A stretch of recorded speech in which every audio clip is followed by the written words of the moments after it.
This is Deb Donig with Technically Human, a podcast about ethics and technology, where I ask what it means to be human in the age of tech. Each week, I interview industry leaders, thinkers, writers, and technologists, and I ask them about how they understand the relationship between humans and the technologies we create. We discuss how we can build a better vision for technology, one that represents the best of our human values. For our last episode of the season, I sit down with Rebekah Tweed to talk about the topic that has animated my research for the past year, the future of what I have been calling the new profession of ethical technology. As listeners may know, for the past year, I have led a team of researchers for the National Science Foundation to explore this new profession, to assess what it means, and to proactively define it in order to ensure that workers in this profession can succeed in these roles and that they can make the ethical difference that they were hired to make. So I was especially excited to talk to Rebekah, the creator of the Responsible Tech Job Board, which features roles that are focused on reducing the harms of technology, diversifying the tech pipeline, and ensuring that tech is aligned with the public interest. It's the first job board of its kind. It attracts both hirers and job seekers who are interested in creating ethical change in tech, and it is already changing the industry and defining the field. Rebekah Tweed is a leader in responsible technology careers, talent, and hiring trends. Alongside her role as the curator and creator of the Responsible Tech Job Board, she is the program director at All Tech is Human, where she heads up various programs, including their mentorship program and their University Ambassadors program. She is also the co-chair of the IEEE Global AI Ethics Initiative Editing Committee and a member of the Arts Committee. Hi, Rebekah. Hi, Deb. So, Rebekah, it's great to finally have you on the show. You and I connected over the Responsible Tech Job Board, which you created and which you run through All Tech is Human, and which, and I'll quote your website here, curates roles focused on reducing the harms of technology, diversifying the tech pipeline, and ensuring that technology is aligned with the public interest. I'll get to the job board in a moment, but first I wanted to ask, what led you to create the job board in the first place? What were you seeing or noticing or thinking about that led you to want to assemble a curated list of jobs exclusively at the intersection of tech, ethics, equity, and public interest? I'll give you a little quick background first. So very briefly, I got here by way of the music industry. My background is in communications and PR. I was a music publicist for about a decade, got into writing music tech features, and began looking into different startups that were coming through music tech incubators. So like Techstars Music, Abbey Road Red in the UK. I started stumbling onto some technology that I found questionable, especially around facial recognition. This was around 2019. So the more I started looking into what these technologies actually do, and especially how far out in front of any kind of regulations or safeguards they are, I started to realize that while my own point of entry was the music industry, I could see these technologies being deployed across industries, affecting all of society. So that was what initially caused me to want to pivot into responsible tech and leave the music industry. From there, I joined the IEEE's Global AI Ethics Initiative, volunteering for the Arts Committee in July of 2020. So we were looking at, thorny issues around like how does artificial intelligence affect artists and musicians when it comes to things like intellectual property, copyright, distributed authorship, things like that. So that organization, and especially the executive director of that initiative, John C. Havens, kind of opened me up to that whole world of AI ethics. And I started realizing there were many people who had been studying this for years. And I started getting involved with volunteer organizations. So one that really stood out to me was All Tech is Human. So I started volunteering with that organization around August of 2020. And it was around that time I started thinking about putting together a responsible tech job board. I had committed to making a career pivot myself, and I was trying to make sense of what are the actual jobs in the field. I was pretty narrowly focused on responsible tech type teams or AI ethics teams within the tech industry. But even with that fairly narrow focus, I was seeing there wasn't really an agreed upon nomenclature. It was really challenging to search for these jobs, to know what the keywords were. Because I realized what a challenge it was for me, I realized that was probably a challenge for other people. So I had a ridiculous number of keyword searches that I would have to do across every job platform. It was, responsible AI, ethical AI, responsible innovation, AI ethics, algorithmic responsibility, digital ethics, data responsibility, and then, ethical and humane use, things like that. So that was when I really started realizing I wanted to put together a list, not just for myself, but for other people who I knew were looking for these types of roles. And from there, I really started to understand the breadth of the field, and the job board took off pretty quickly. Like I realized a lot of people cared about it right away, which was very gratifying that this was a helpful tool for people. And there were a lot of tips that I received really quickly too about what was going to be most beneficial for the most people. So started really broadening the job board quickly. It's much bigger than just, harm mitigation at big tech. So it's really expanded to include third parties that would work to mitigate harms, like algorithmic auditing startups or teams, at global consultancies, nonprofits, think tanks, research institutes that study these questions. And then also, things like tech policy and a big one like trust and safety roles and work going on to create safer online spaces, and even things like accessible UX design and tech roles within government at the federal and city and state level, to build tech products for the public good. That's basically how the job board came about, what I thought was important to focus on, and kind of what it's expanded to become.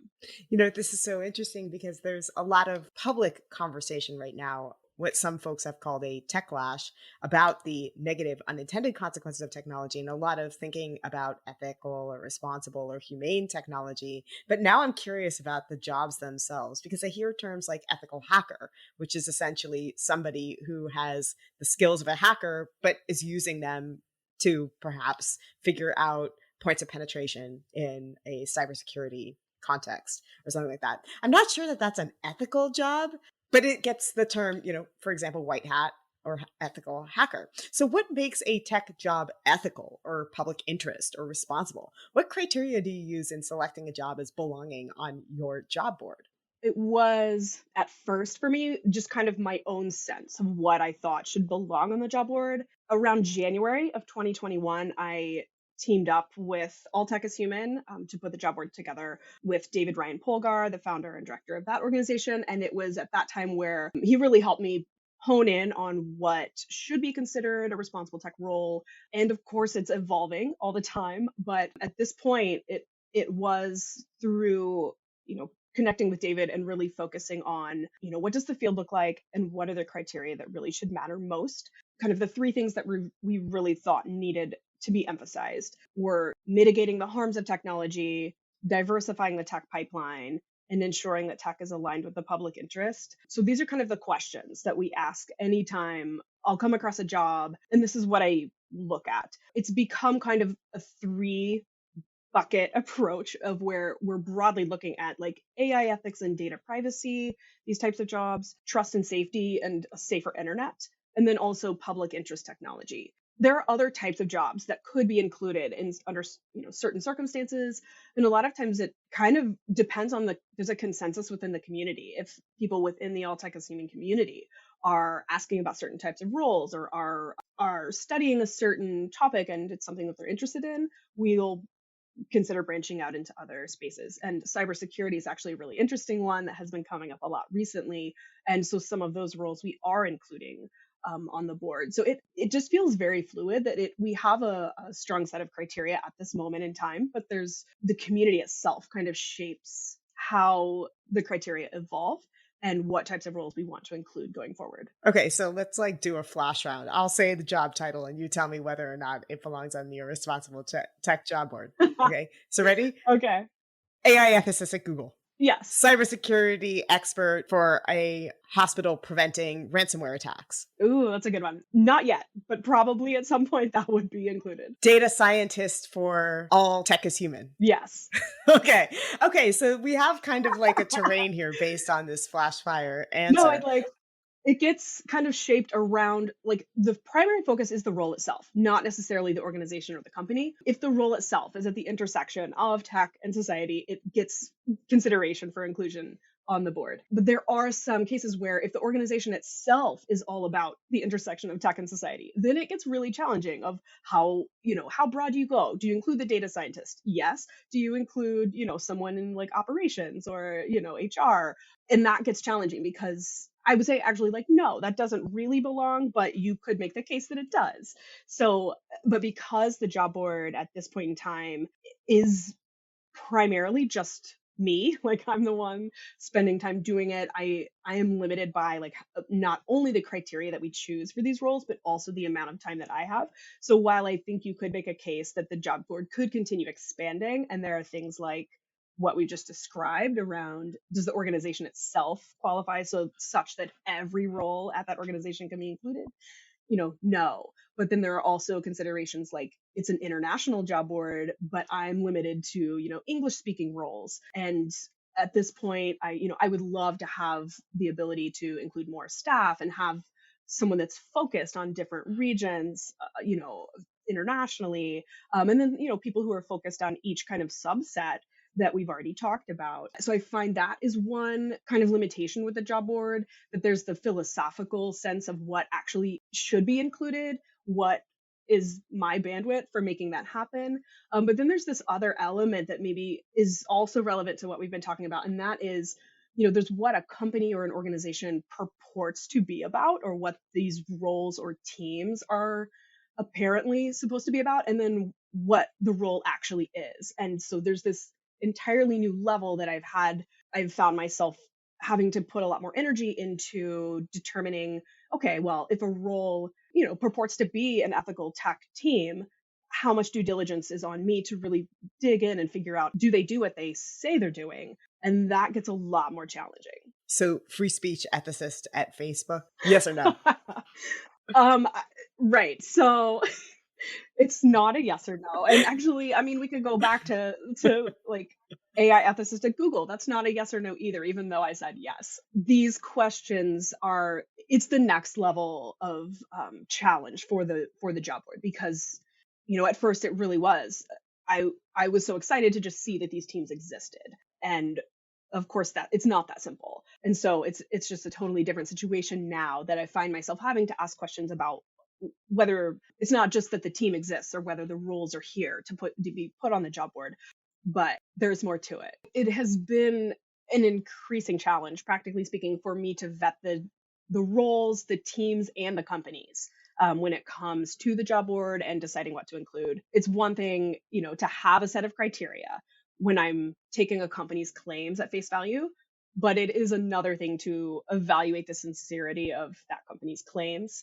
And so now I've been doing it long enough that I have my own sense of how teams are operating and kind of reputation these companies have developed. And I hear from candidates. So, if a company is overselling their ethical stance, I'll hear about that. And on the other side of things, I've also been warned, from hiring managers that teams are being formed without a true commitment or a deep understanding of ethical tech. And then when there are these new teams that pop up, which is an entirely different thing that I've been excited by seeing these teams pop up outside of just the tech industry. But anytime a new team pops up, I have to kind of wonder, like, what's the nature of this team and what will this be like? And some of those teams that are developing, I started seeing these teams in companies that were kind of just as varied as across different types of industries, like finance, or healthcare, and, seeing these roles pop up at like Mayo Clinic or JP Morgan or American Express or PayPal, US Bank, Walmart, IKEA, H&M, and recently Thomson Reuters and Pfizer have both started teams. So it's like you see the development where it's just really growing, which is a great thing to see. But of course, it's complicated. And just because a team is starting somewhere doesn't necessarily mean that they're going to be like fully committed to ethical tech or to varying degrees from company to company. And at this point, it is actually very much a challenge for me to do that kind of vetting every time I post a role. So the philosophy that I've kind of had from the beginning is, and it kind of fits in with All Tech is Humans overall philosophy of basically staying open and keeping the board as open as possible, allowing job seekers to make their own decisions about where they want to contribute and apply. But that is getting harder and harder to maintain because I've been in the field long enough now that consensus develops and there are like deep problems with some of these teams. So it's really evolving, and it's something that I speak to my team about, and then, really kind of press myself on those questions frequently as well. I wanted to pull out a thread of something that you were saying earlier when you were talking about, these new responsible jobs at the Gap as well as at tech companies. And now you're making me think that what I've tried to characterize as an ethical technology movement might be even broader than that. It might be just a kind of corporate responsibility conversation that the culture is having as a whole.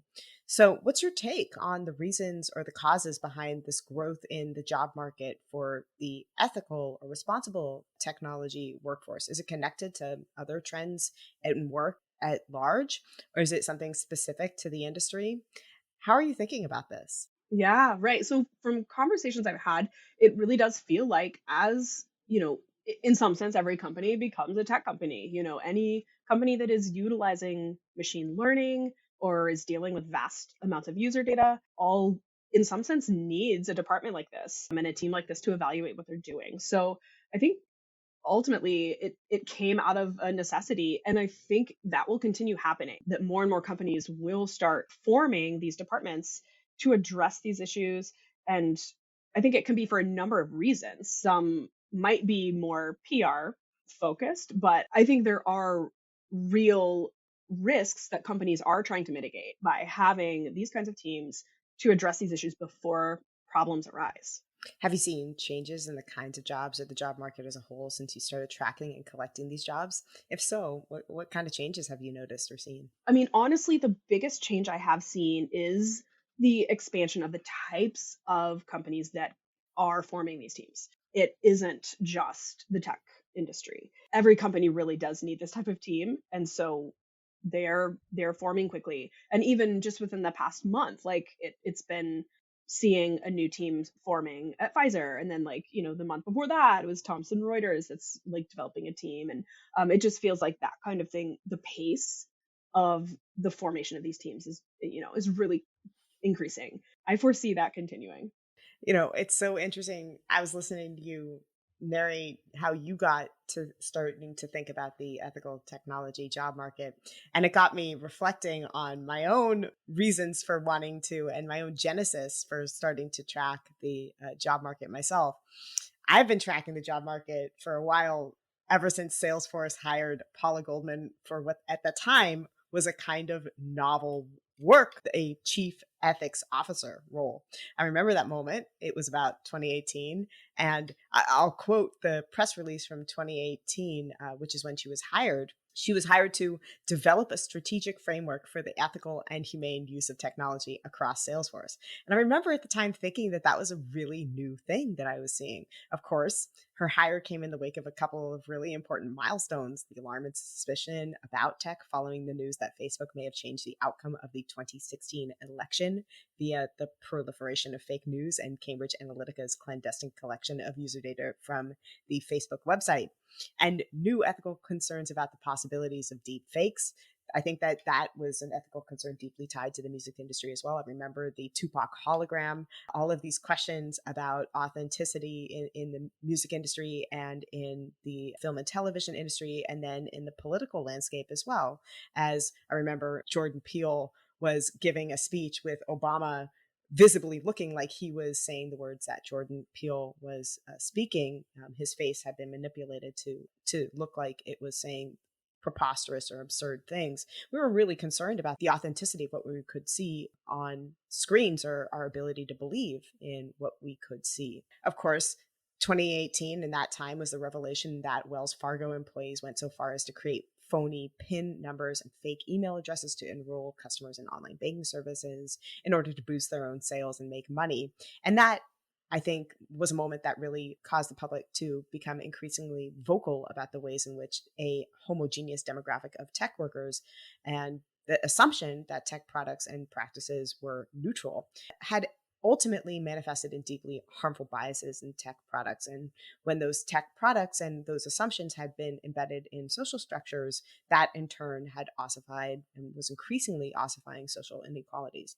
And then, of course, I remember in 2017, many of us were deeply frustrated with and upset by the fact that tech leaders in the industry who had amassed a great amount of political and social capital and also money had been relatively inert and silent when the political climate, largely under the Trump administration, started harming vulnerable populations, often through the use of tech products. I think with all that in the background, there was a kind of new emergence of a discourse of criticism about the tech industry and its products. So what I remember seeing in about 2018, when I started to track the rise of ethical technology jobs, was this kind of, mistrust in tech, the kind of disappointment in the utopian vision of technological progress and technological products as this ushering in this new kind of harmonic globalized era. When I started to track the ethical technology job market, my decision to call that job market the ethical technology job sector had to do with that first job that I saw, the chief ethics officer at Salesforce. And I've been thinking about that growing job sector ever since.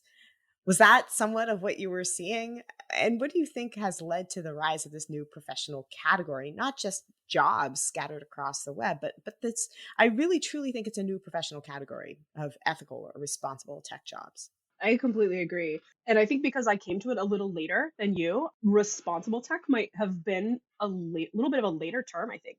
So around 2018, like kind of this similar time period, I was, one of the first things that sparked my interest was Taylor Swift's performance at the Rose Bowl. So her whole Reputation tour, but specifically the Rose Bowl was where what I had heard about, that she had hired, a security company to set up a kiosk that would play rehearsal footage. So it was installed with facial recognition cameras, and the purpose was to try to lure in any of Taylor Swift's, hundreds of known stalkers. So when I heard about that, Rolling Stone wrote about it. All kinds of, ethical questions arose. Is it okay to capture biometric data of thousands of people without their consent? Is it relevant that it's for the safety of one person? And, how much of our privacy are we willing to trade for safety? And of course, the pace of technological progress moves so quickly. Do we as a society even have a chance to have these conversations or to have a say in the technology that's affecting our daily lives?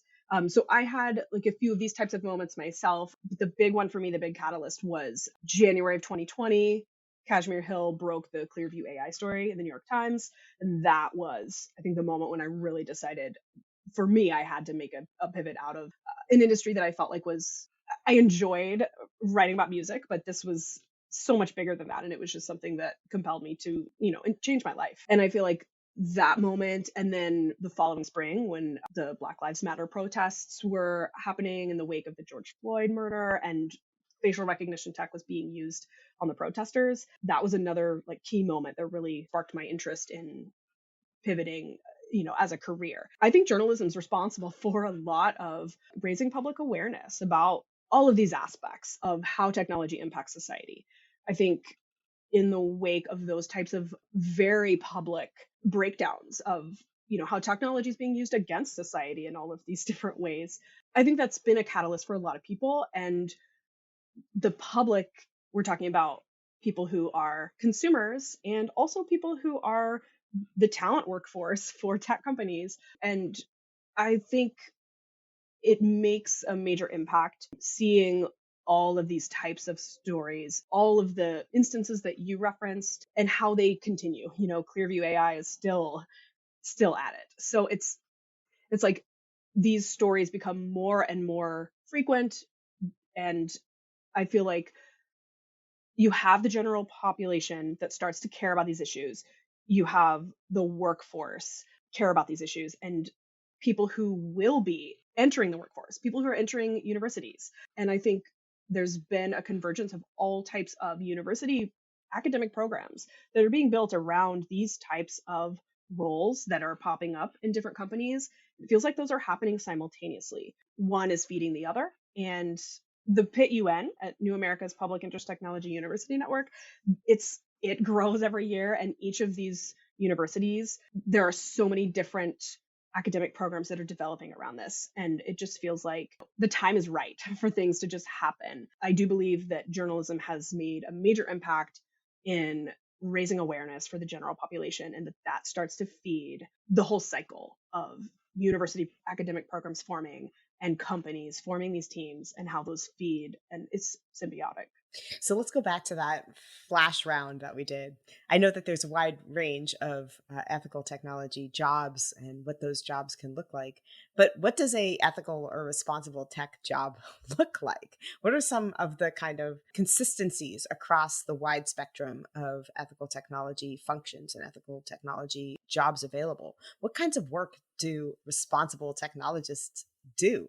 Yeah, in the simplest of terms, these jobs are socio-technical roles. They address tech's impact on society. This can look like AI ethics, data privacy, trust and safety, tech policy, public interest tech. I think these roles work to mitigate harms at tech companies and at non-tech companies, at startups and global consultancies. So these can be machine learning researchers or software engineers, data scientists, accessible designers, program managers, tech policy professionals, trust and safety pros. The type of work included in the responsible tech in the job board and just in the field at large, it's really very broad. What I come across most often, the skill set that's required for these types of roles, it's centered up around technological skills. So a background in computer science, data science, information science, paired with a social sciences or a humanities background of ethics, philosophy, sociology, psychology, political science.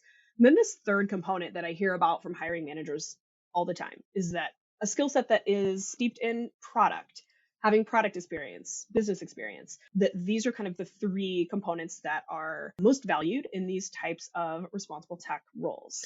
So I asked this follow-up question because I work with a lot of undergraduates who may not have product experience or who might not have had experiences in other roles. Is this kind of a job market that's opening up to disgruntled tech workers already in the industry who want to do good?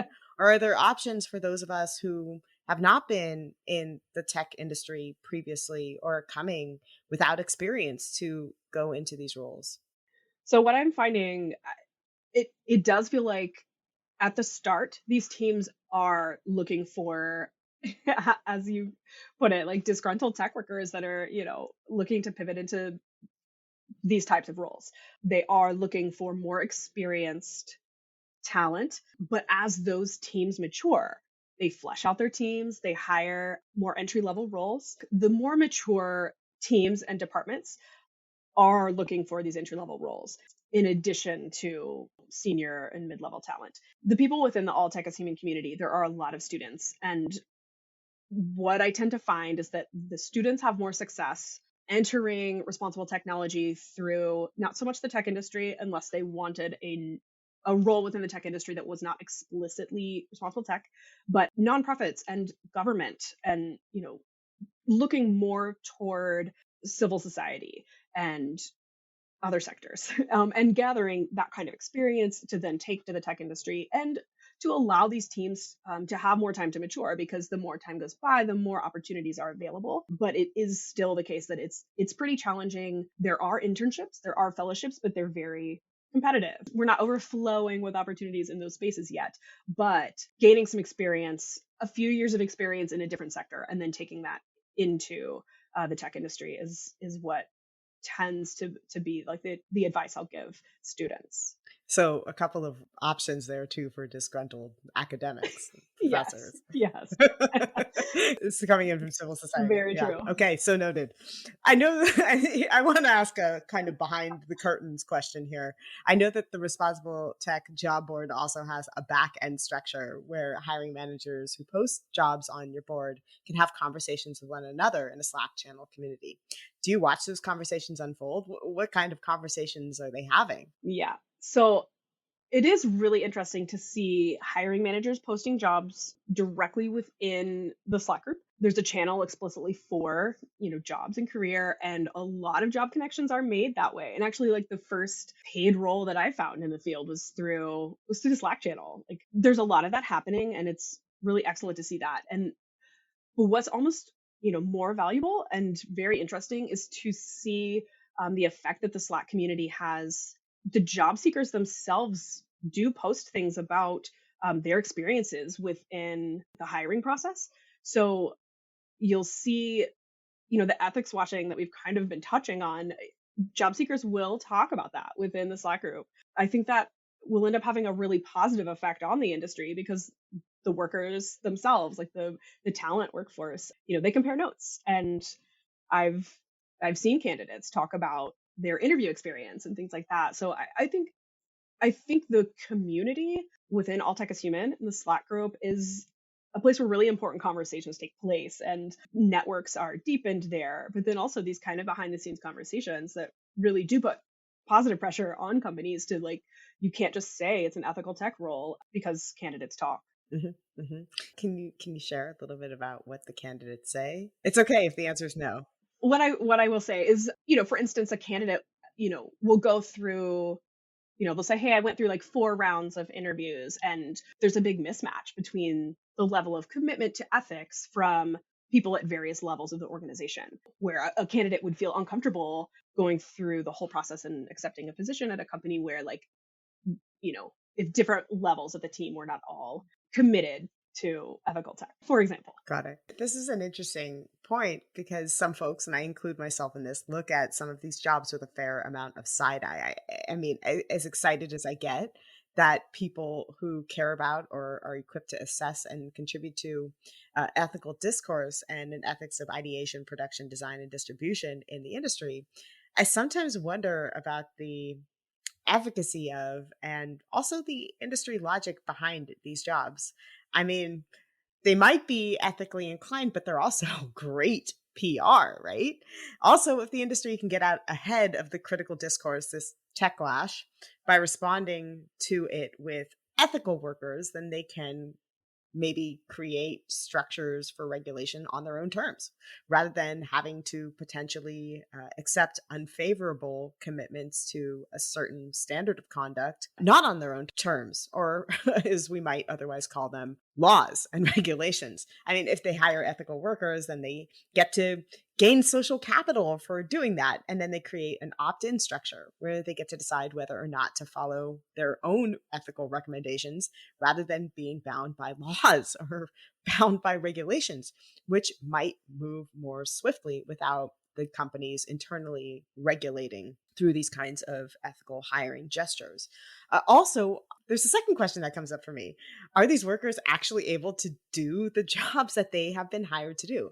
I so often hear stories like that of Yael Eisenstadt, who was on the show a while back, who was hired to do work at Facebook in global election integrity and then was systematically shut out of meetings when she was hired. Recommendations were ignored, and who more or less became somebody who was used by the company as a kind of figurehead to virtue signal their election integrity posture publicly while not doing anything internally and keeping kind of business as usual. And as long as the incentive structures don't change, and you can hire as many ethical or responsible workers as you want, but if the incentive structure is still unconscionably hasty growth, maximizing for profit, creating value for shareholders, and also if your CEO is either bound to or driven by that incentive structure to maximize profit, then it doesn't matter what recommendation your ethics team makes. You can have a phenomenal ethics team.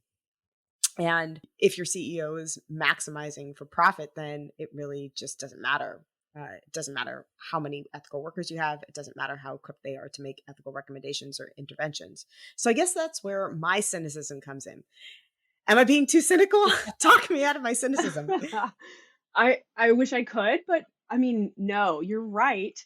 What you're saying, especially about like Yael Eisenstadt's experience at Facebook, I mean, that reminds me of like the music industry. Like if a record label owns an album, an artist could do all the creative labor of cutting a record, but if the label decides to shelve it for whatever reason, they can do that. And then the artist has no power to do anything. And I feel like some of these companies like Facebook and Google, effectively, tech companies can take the brightest talent and bury their work and neutralize their efforts. The next, Timnit Gebru or Meg Mitchell or Yael Eisenstadt might decide not to go to that company. So there's a cost associated with a company doing that.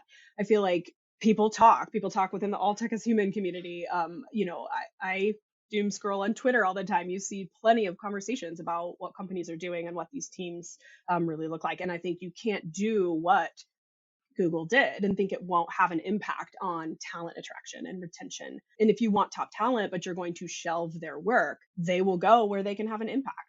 I am cynical also, obviously, but I do feel like these efforts are one part of the puzzle. I think these strategies for actually making a change within the tech industry, it's multi-pronged. I think you're exactly right that as long as the incentives are the way they are, the impact is going to be stymied. But I feel like every method does need to be utilized. Pushing to make changes to the incentive structure, pushing for regulations.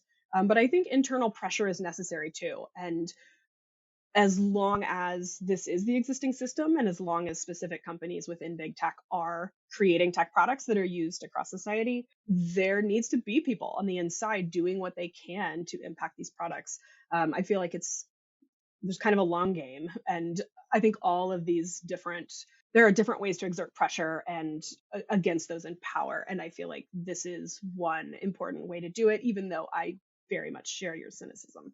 I'll see your cynicism and raise you an extra level of cynicism, because not only do I have cynicism about the industry around hiring ethical tech workers, I also have some cynicism about the ethical tech discourse within which I am a participant and within which you are a participant, because it too is now almost an industry in and of itself. The protocol piece that cited both of our work had the title Tethics.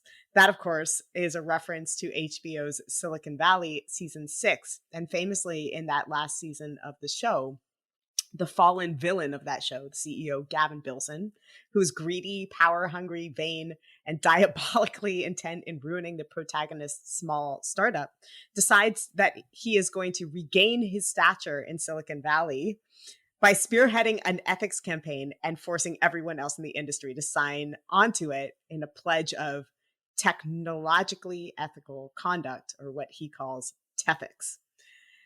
So the idea of Gavin Bilson, the villain of the show, starting an ethical technology movement, and spoiler alert, by the end of the show, he winds up a professor of ethical technology at Stanford University, is funny until you realize that there are really some shades of truth that lie behind it. I'm starting to see actors who have participated in unethical technology, oftentimes in the process making a fair amount of profit from it, show up on ethics task force boards, or writing ethics think pieces, or funding ethical technology initiatives at universities.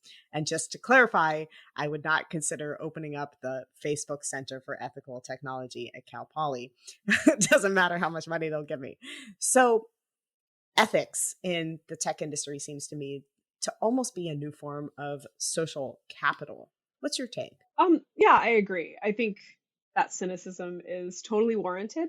I do think it's a marker, I guess.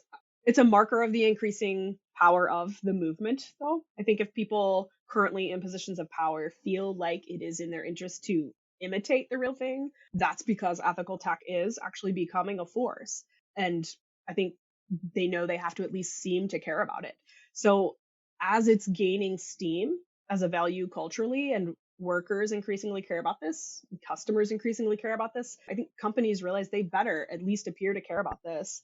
And I think it's up to us, all of us, the community, to hold them to account, to make sure it's not window dressing, and to not let them get away with ethics washing, and to call that out when we see it. And I think labor has such a big role to play here. Companies rely on their workforce and they compete with one another for top talent. Ethics washing is ultimately bad for a company if top talent that care about these issues more and more, they're not going to go to places where they know that either they will have no impact, their work will be shelved, they'll be silenced, they'll be fired.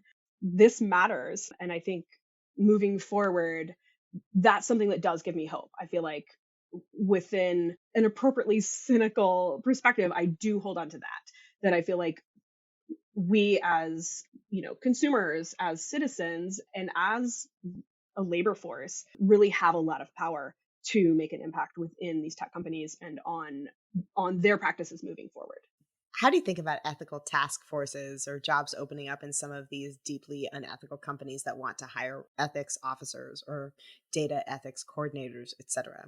The data ethics coordinator at Meta, for example. Should we see this as good news, or are you cynical? So when I started the job board, I was very naive. And so at that point, just the existence of a responsible tech team made me feel, relief and excitement and hope. The first time my skepticism was really triggered was when Axon, the company that makes tasers and body cams for law enforcement, had an opening for their internal AI ethics review board. And the idea that they were considering pursuing facial recognition for body cams, and that in the past they've convened ethical AI evaluators that have recommended Axon not pursue these plans, but the company isn't bound by any of these findings. That was one of my first experiences of really having to ask these questions that you and I are talking about today. It's something that does pique my cynicism, I would say. And so I do feel like we've kind of talked about, the job board is where practically these questions get played out for me. So, for instance, I did not put that Axon role on the job board. There are similar types of instances where I choose not to include something that is, to me, feels so blatantly antithetical to responsible technology. But I do also, for the reasons that I have spoken about, do feel like there's some silver lining to that, in that these companies feel pressure to at least make a showing or look like they care about this, although it's just taken with a humongous grain of salt. If you were teaching the next generation of undergraduates, humanists and technologists, people who might be going into these roles, what kinds of things would you want them to know? What could an ethical technology curriculum or major even look like? I think a lot of universities are putting a lot of thought into this question and are creating academic programs that are including learnings and skills that are going to be very important, that companies are looking for. I think one thing that might be missing is that product component. I feel like there's a lot of attention paid to making sure that there is a strong sense of sociology and ethics and how technology impacts society. There's also an emphasis on tech skills, but then there is also like how this is going to play out within a company. And I think that's what industry is looking for. And that is something that I think universities could benefit from including in an academic program. Where do you see the discourse on responsible technology going in the next few years? What issues or topics or concerns do you think that we need to start addressing? What keeps you up at night? The most pressing issue that is the most troubling to me, and there are quite a few, we've touched on a lot of them, but I really do think the intractable problem of safe online spaces, of disinformation, and the effect that it's having on democracy. I think unless we solve that problem, we're in big trouble as a society. And I feel like that is the area of emphasis that really deserves the most attention. The disinformation and the algorithmic amplification of that disinformation, kind of as a like two-pronged problem that very much needs a solution if we are going to make it as a democratic society. Do you think that we have a tech workforce or an ethical tech workforce that is equipped to address those questions? What would need to change? Right, I do. And that's what's so frustrating about the problem, that there are so many smart people who have studied these issues, who care about this, who have a deep understanding and are able to solve these problems. And the challenge comes when those who are in power and those who might eventually have the power at these companies not empowering those experts to implement those solutions and what they already know works. I think it's hard enough to actually solve these problems, but I feel like we have an abundance of smart, talented people working on these problems. What they don't necessarily have is the level of empowerment necessary to solve these problems within the companies that have the power to actually make a difference. Yeah, and I would add to that oftentimes they're also not invited to the table where people are talking about these problems to begin with. I mean, I think one of the frustrations that I see is that, I teach English majors and I talk to humanities students, and they really do have an in-depth knowledge of things like why and how people believe in misinformation, or they have a understanding of, and they come from communities that have been affected by algorithmic bias.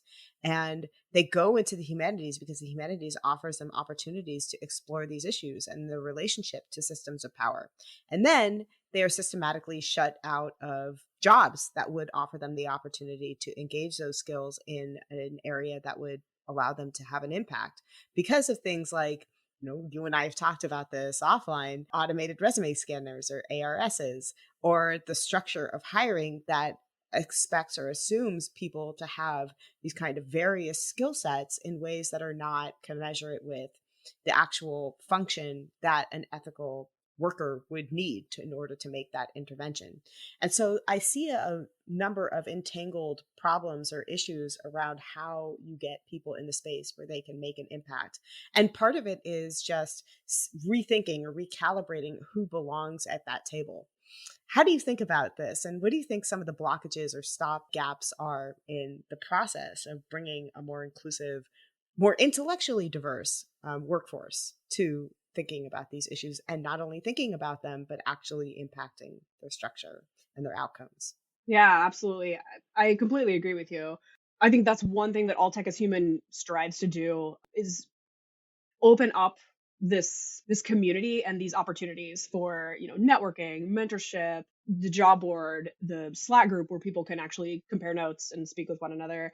And within the All Tech as Human community, there are individuals at every level of their career. So you have people who are more deeply immersed in the field, who've been at it a while, who are able to give guidance and open up opportunities for young talent. It's crucial that as many people as possible are able to have a seat at the table and are able to actually make an impact within these companies. I think there's what you were speaking to with resume scanners. It's a huge issue.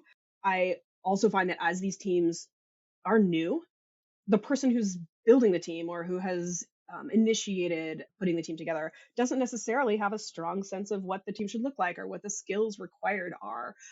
They might think that it's, that one person can fulfill way too many jobs. It's challenging to find somebody with exactly the right skill set to come in and start up a team at one of these companies. I think there are a lot of challenges, but as the field matures, I think these opportunities are going to be more and more available for younger people to be able to come in and make an impact. And the teams that already have these roles available, I think it becomes extremely important to retain the talent that they have.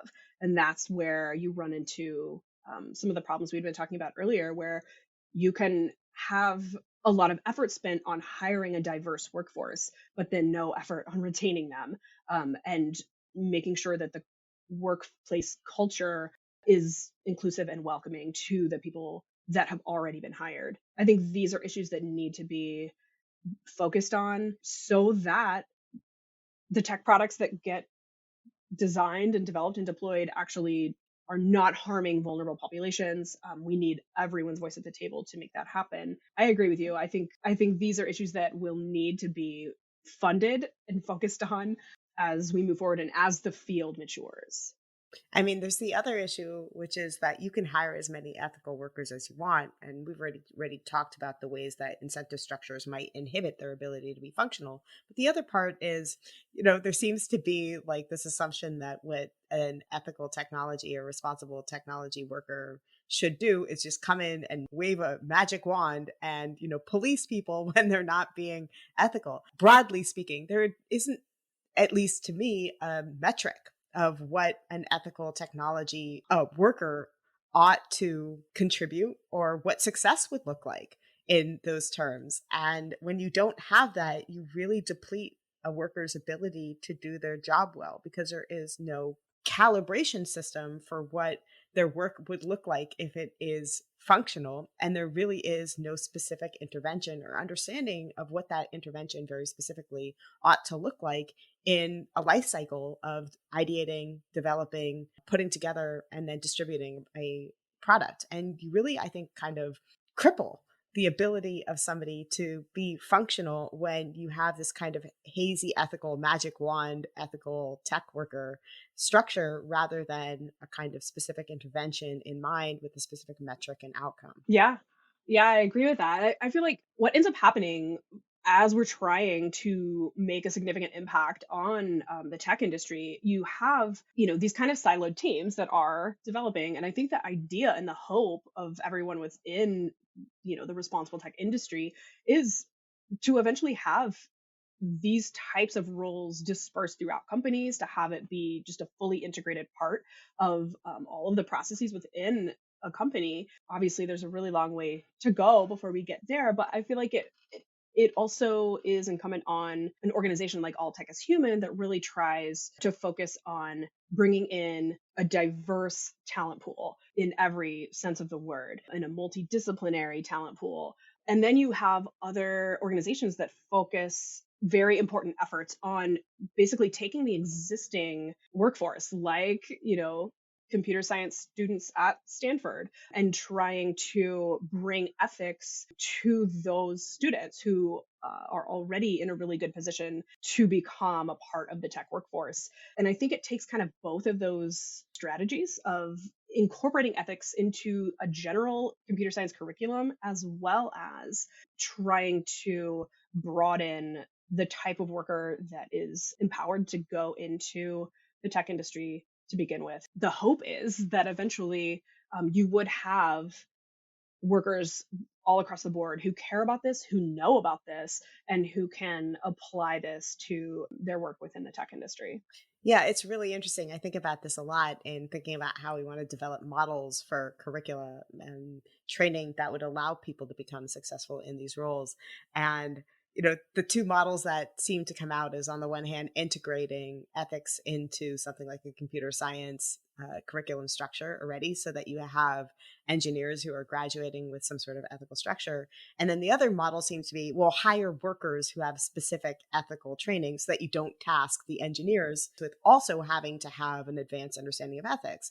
And I think, like, on a certain level, I, as they say in improv, am a yes and kind of thinker on this. But also, I see the kind of wisdom in excluding one or the other. On the one hand, as somebody who comes out of my training with a doctorate in, thinking about philosophical traditions and having a very intensive background in thinking about things like power structures and equity and all of those things, to me, it seems to be a little bit of hubris to say that somebody who has a little dabble or sprinkle of those things can compensate for, or, can substitute for having somebody who actually has a sustained, very long-term technical background in thinking about things like ethics. Like, sometimes I get invited to speak on AI panels, and I've said this multiple times on the show, and, we'll spend the first 5 minutes talking about AI and then the next 55 minutes talking about ethics. And I'm the only person with a humanities background in the room. And I get up on those panels and I say, I'm really glad that we're all talking about these things, but just so you know, just as you have a 8-year degree and a career where you have spent learning the technological expertise that allows you to develop these products, there are people who spend 8 years of their lives getting well versed and immersed in the technical dimensions of a philosophical tradition so that they can make careful, thoughtful, very well informed reasoning about ethics. And we ought to give that expertise some credit, and we might want to kind of honor that. And so on the one hand, I am a little skeptical of this idea that you can sprinkle enough ethics into a technical curriculum to discharge any seats at the table that might be left to people with humanities backgrounds. And at the same time, I don't want a tech structure as well where the technologists or the engineers say, well, we don't have to think about ethics at all. We're just developing these technologies. That's work for those people over there. So I see kind of the benefits and the drawbacks to each. How do you think about these two kind of models or possibilities of what ethical technology in the workforce might look like? Yeah, well said. I do feel like the both and that you described I think is important, and I do feel that way as well. But I do lean toward feeling like people who have studied this and who have a deep understanding. At this point, I'm seeing a lot of graduates now coming through who do have like a CS undergrad and then have gotten a master's or a PhD in more of a sociological area of study. And I think those individuals, we kind of joke about that at All Tech is Human, that they're unicorns, and that, these are the types of individuals that will thrive within those roles, that will really be able to bring the best of both worlds, to be able to understand all aspects of what's required within this kind of role. As those types of people are coming through the academic pipeline, in the meantime, it is very important, I think, to have teams of individuals who each have their own area of expertise, but who collaborate with one another. I think it's not necessary for every computer scientist to also, have a strong background in ethics, but I think there's value in having like a sense of even why they should care about this, how what they're, the technology that they're creating is going to have an impact on society, and that actually matters. In the meantime, it's crucial to have multiple voices working together to be able to collaborate and build together, and at the design stage as well, not just for the ethicist to come in kind of at the end of the process and say, to point out problems, but really to be integrated into all aspects of creating new technologies. Yeah, so I would say I do lean more toward feeling like we need individuals who have a deep understanding of the sociological implications and of the social sciences and the humanities that they can bring to a tech company that is their area of expertise, and that is what they can contribute to the development and deployment of these technologies. Last question. I've been very impressed and enthused by your optimism throughout the conversation about the future of tech turning toward responsibility or ethics or public interest or any or all of these things. So give me your best market pitch for that optimism. What keeps you optimistic? Why should we be optimistic? Yes, I do feel like the amount of time I've spent in the field studying these roles, it has been hopeful to see that companies understand that they have to care about this. I know that because these teams keep popping up. Every month, there's another team popping up at another company. I think not only are these teams exploding in number, but because of my work at All Tech is Human, I'm privy every day to this strong community of people who really are deeply committed to these issues, who do want to make as much of an impact as they can. And they're talented, and they're working in every sector, and they're coming from every discipline. And I think this committed and values-driven workforce is growing, and that they are and will increasingly impact these technologies that are being built by these companies. We need a strong and thriving and robust community to support each other and to keep each other focused and excited about the work.